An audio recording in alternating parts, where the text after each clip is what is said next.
people with weird and obscure jobs. What is your job and how did you get your job? I work in quality control for media. In one company, they occasionally pay me to watch porn and make sure it was in sync and in good quality for video on demand distribution. In another company, I spent years watching movies before release in secure theater like rooms to make sure the files are ready for distribution. Subtitles, an audio sync, no picture corruption, stuff like that. I always got to watch the biggest movies of the year on a giant screen weeks before they were released, sometimes months. I got the job by going to film school. I was a puppeteer for many years, and I actually got that job from an ad in the classifieds. It cracks me up that there's a scene in Being John Malkovich where he tries to find a puppeteer in the classifieds and fails. I used to be the assistant to feline ambassador for an art museum. I was an assistant to a cat puppet. They had so many terrible puppeteers because they were hiring acting students from a local college. They wanted to be the show. No, the puppet is the show. You're just there to carry them around. The puppeteer should be almost invisible. I work in a clinical lab where I get to play with baby sweat for a bit of my day. We are testing for chloride level. Increased chloride level in sweat is one of the diagnostics markers for cystic fibrosis. I am a clinical laboratory scientist. Not all clinical labs perform this test, but I am lucky enough to work at a lab where we do a couple interesting low volume tests. I have cystic fibrosis. Fun fact, with the modulators coming out, I had my sweat retested recently to see if they had an effect on our salt levels. It was quite interesting to see the process. I was diagnosed at 6 months, so I obviously don't remember the test from back in the day. I work in a lab where I raise moths. I got it by telling my lab partner that I love bugs, and he hooked me up. I used to work in an entomology lab. I got to raise a lot of squash beetles, corn earworms, and mosquitoes.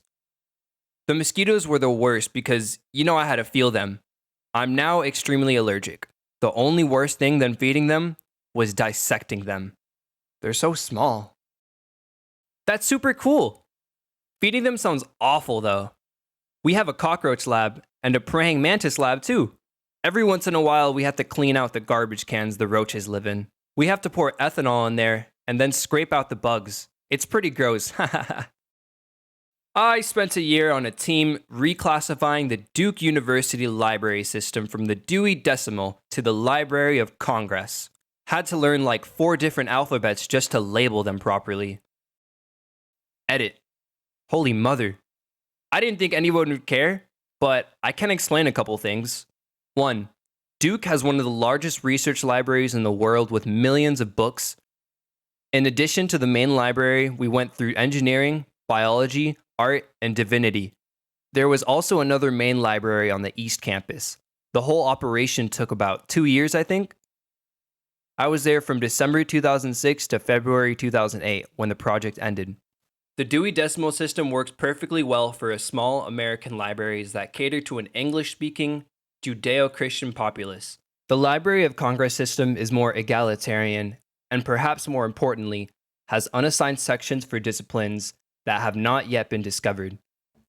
Large university libraries and other world-class collections are better served by the LOC system. 3. I don't quite remember the number of people on our team, but it was about 15 of us doing the physical labor. We were a company that did contract work for libraries. We mostly labeled books, scanned barcodes, and reshelved. The reason I learned those alphabets was because we had to meet production and the barcode sheets only use the Latin alphabet. Most of the time, the barcodes on the books and labels matched, but sometimes they didn't or were missing altogether, and then you'd have to waste precious time figuring out what was going on. I'd scope ahead when we were about to hit a section in another writing system to make sure it was prepared. I'm a hostage survival trainer. I was working in an international development within IT and was asked to go and sort out the finance system in Iraq back in 2007. The ministry I was working on got attacked by a militia, and myself along with 4 guards got captured. Over the time, the guards were killed, and I got released in an exchange deal after being held for over 2.5 years. I did an AMA about it some years ago. I used to work for a lavender farm. It's totally unrelated to my field of study and incredibly difficult in terms of manual labor, but man, it was a beautiful place. I tended to the plants, took care of some goats, and did processing for the herbs and honey. My grandparents were farmers, so I grew up with a mediocre knowledge of fieldwork and beekeeping, and when a friend's mom decided to start a business centered around lavender, she asked me to go help out for the summer. Concrete photographer. I just started this month.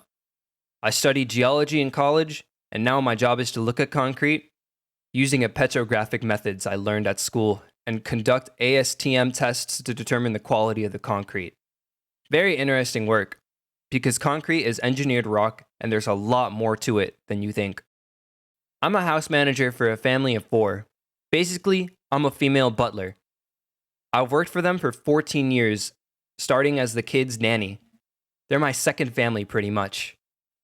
I organize tradespeople's holidays, birthdays, daily meals, dinner parties, housekeeping, the list goes on. It's challenging at times, but it keeps me on my toes and I enjoy that. My dad told me that one time he went to my mom's work's Christmas party. She was a banker. As the bankers talk shop and try to sound impressive, the spouses grew bored and talked amongst themselves. The guy who drew the biggest crowd was this man who worked at a toilet factory, and he did quality control. His job was to flush toilet paper and simulated poop down the toilet. The people at the party, especially the men, were riveted by his descriptions and peppered him with questions while all these upper management bankers looked on with irritation.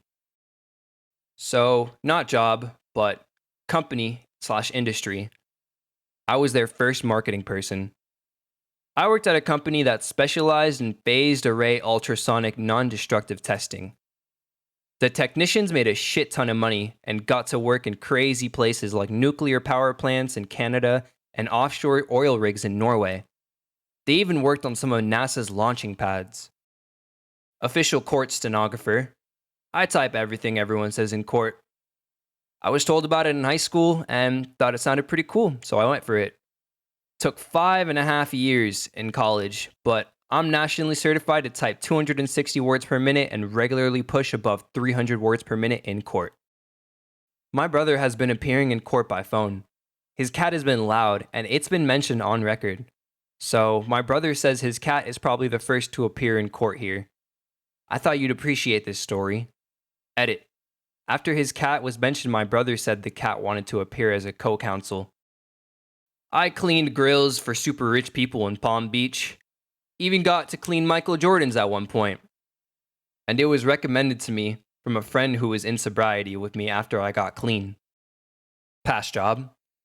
I worked at a whorehouse. I was the receptionist.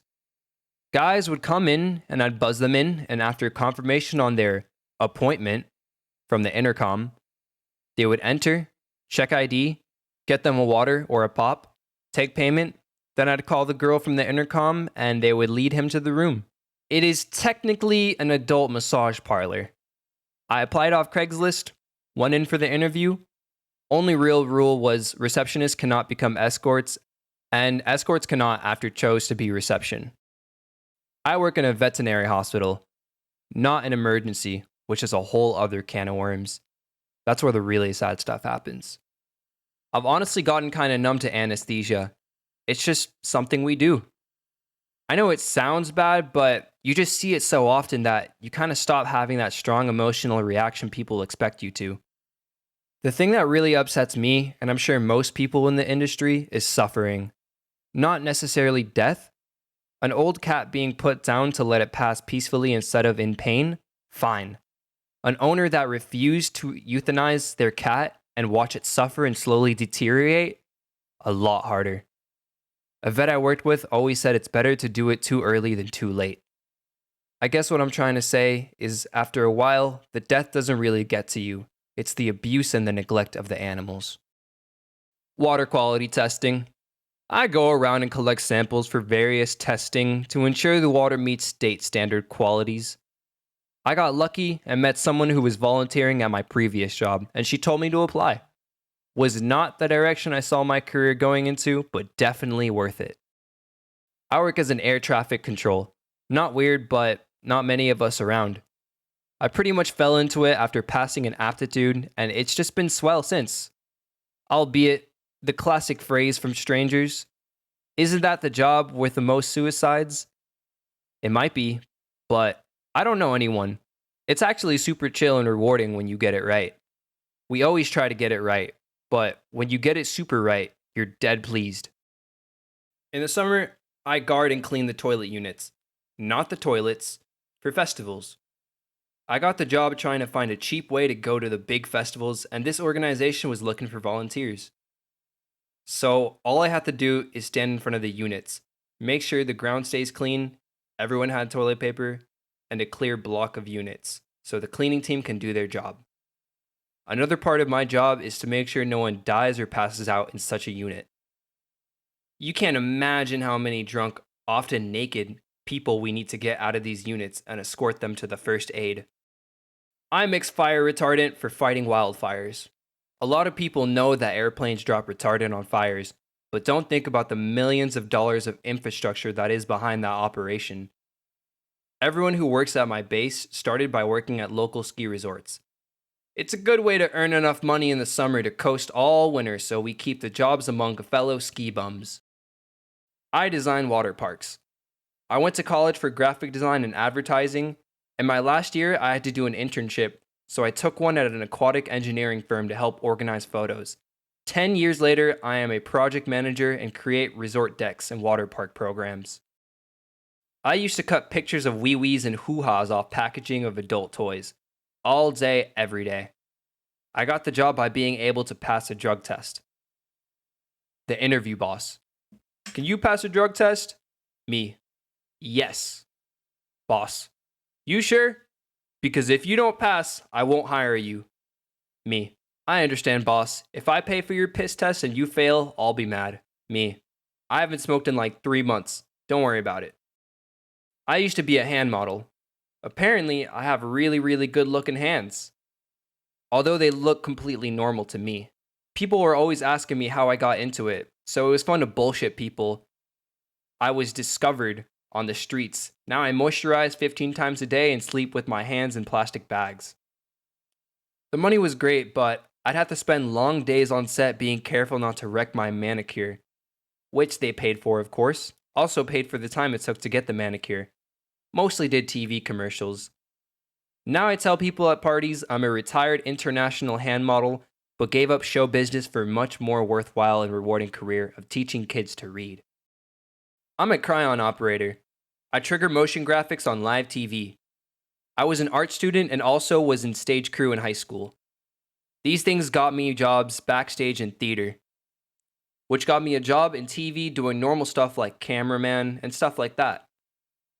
Since I was an art major, I asked if I could do graphics, and they let me on the weekends, and my specialty eventually turned to the crayon, which has ingested the graphics that artists make and plays them back through the switch that controls the news broadcast. It's not technically an art position, but my job specifically, I could make the graphics in After Effects and Photoshop during the day, if I have a computer free.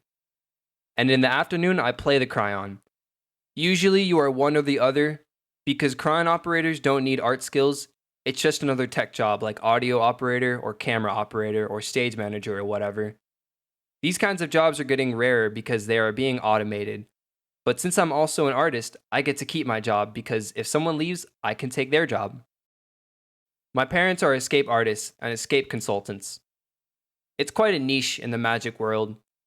My dad started as a magician doing birthday parties as a teen, then got really into escapes, then became the #1 guy designing and consulting on escapes for famous top magicians. I have been an online community manager for over 20 years. I started in video games and moved into technology companies. I've worked on everything from Star Wars to telecommunications network equipment and software that helps many companies move data fast. It started as a hobby. I was a web developer, so very fluent with the web. Started a fan site and grew it up large. Moved on to volunteer for another game company who eventually hired me full time. TLDR, turned a hobby into a career. I'll answer for a friend of mine, former college roommate. He works for a company which makes coins and paper money sorting counting machines. They pay him to stay home and be on call. He's a happy guy. I don't know how he got the job, but he's extremely mechanically inclined and pretty inventive, though calculus tripped him up and he failed college. When he was in high school, he mounted a model rocket like a hood ornament on his car, controlled by a button on the dash. Push the button, and it fires the rocket.